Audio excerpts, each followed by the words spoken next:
السلام علیکم ورحمۃ اللہ وبرکاتہ۔ میں ایک گھر کے قریب سے گزر رہا تھا کہ اچانک مجھے گھر کے اندر سے ایک 10 سالہ بچے کے رونے کی آواز آئی۔ آواز میں اتنا درد تھا کہ مجھے مجبوراً گھر میں داخل ہو کر معلوم کرنا پڑا کہ یہ 10 سالہ بچہ کیوں رو رہا ہے۔ اندر داخل ہو کر میں نے دیکھا کہ ماں اپنے بیٹے کو آہستہ آہستہ سے مارتی اور بچے کے ساتھ خود بھی رونے لگتی۔ میں نے آگے ہو کر پوچھا، بہن کیوں بچے کو مار رہی ہو جبکہ خود بھی روتی ہو؟ اس نے جواب دیا کہ بھائی آپ کو تو معلوم ہے کہ اس کے والد اللہ کو پیارے ہو گئے ہیں اور ہم بہت غریب بھی ہیں۔ میں لوگوں کے گھروں میں مزدوری کرتی ہوں اور اس کی پڑھائی کا مشکل سے خرچ اٹھاتی ہوں۔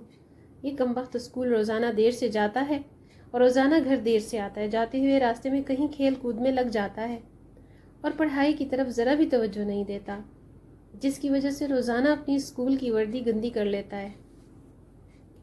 میں نے بچے اور اس کی ماں کو تھوڑا سمجھایا اور چل دیا۔ ایک دن صبح صبح سبزی منڈی کچھ سبزی وغیرہ لینے گیا تو اچانک میری نظر اسی 10 سالہ بچے پر پڑی جو روزانہ گھر سے مار کھاتا تھا۔ کیا دیکھتا ہوں کہ وہ بچہ منڈی میں پھر رہا ہے اور جو دکاندار اپنی دکانوں کے لیے سبزی خرید کر اپنی بوریوں میں ڈالتے تو ان سے کوئی سبزی زمین پر گر جاتی اور وہ بچہ اسے فوراً اٹھا کر اپنی جھولی میں ڈال لیتا۔ میں یہ ماجرا دیکھ کر پریشانی میں مبتلا ہو رہا تھا کہ چکر کیا ہے۔ میں اس بچے کو چوری چوری فالو کرنے لگا۔ جب اس کی جھولی سبزی سے بھر گئی تو وہ سڑک کے کنارے بیٹھ کر اونچی اونچی آوازیں لگا کر اسے بیچنے لگا۔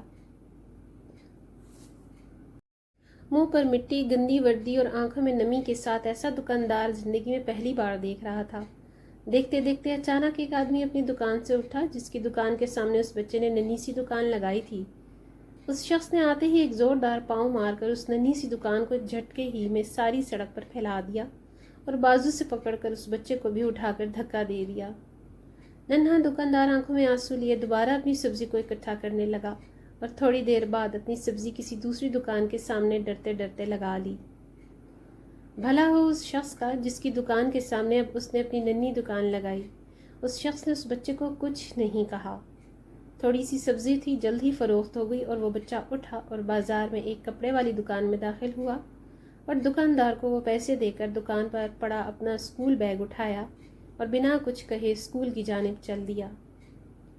میں بھی اس کے پیچھے پیچھے چل رہا تھا۔ جب وہ بچہ اسکول گیا تو 1 گھنٹہ دیر ہو چکی تھی، جس پر اس کے استاد نے ڈنڈے سے اسے خوب مارا۔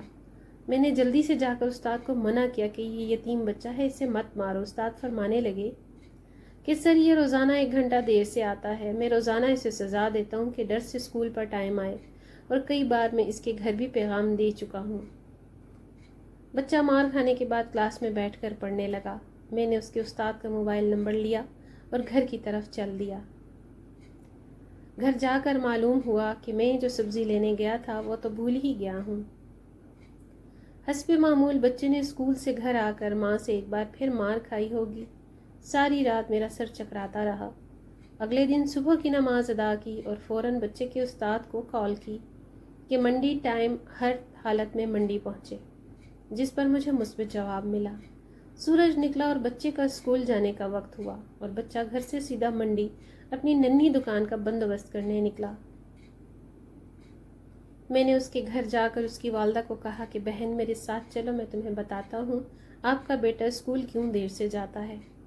وہ فوراً میرے ساتھ منہ میں یہ کہتے ہوئے چل پڑی کہ آج اس لڑکے کی میرے ہاتھوں خیر نہیں، چھوڑوں گی نہیں اسے آج۔ منڈی میں لڑکے کا استاد بھی آ چکا تھا۔ ہم تینوں نے منڈی کی 3 مختلف جگہوں پر پوزیشنیں سنبھال لیں اور ننھی دکان والے کو چھپ کر دیکھنے لگے۔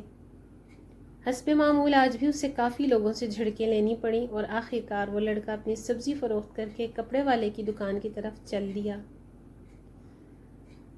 اچانک میری نظر اس کی ماں پر پڑی تو کیا دیکھتا ہوں کہ بہت ہی درد بھری سسکیاں لے کر زاروں قطار رو رہی تھی، اور میں نے فوراً اس کے استاد کی طرف دیکھا تو بہت شدت سے اس کے آنسو بہہ رہے تھے۔ دونوں کے رونے میں مجھے ایسا لگ رہا تھا جیسے انہوں نے کسی مظلوم پر بہت ظلم کیا ہو اور آج ان کو اپنی غلطی کا احساس ہو رہا ہو۔